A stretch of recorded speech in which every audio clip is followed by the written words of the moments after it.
Sur le bas-côté de la RD3 menant au quartier de Bézave à Saint-Joseph, les pompiers rassurent les passagers de ce bus de la compagnie Car Sud.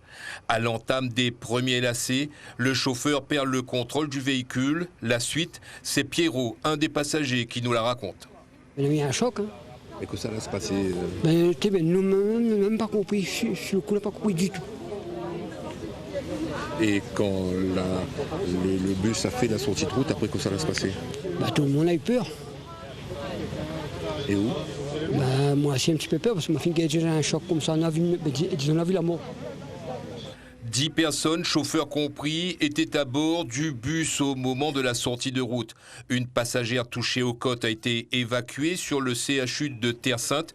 Les autres, choqués ou légèrement blessés par des éclats de verre, ont été pris en charge sur place. Les victimes ont du mal à expliquer l'accident. On n'a pas trop compris, à rentrer depuis là-bas jusqu'à là. On n'a pas compris grand-chose. Et quand l'arrivée, comment l'été, que ça va se passer, raconte-nous un petit peu.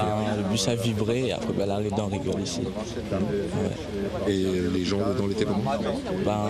Au début, tout le monde est inquiété, après il a calmé un petit peu. Les passagers prisonniers du bus ont dû patienter jusqu'à l'arrivée des secours pour sortir du véhicule immobilisé sur le bas-côté de la chaussée.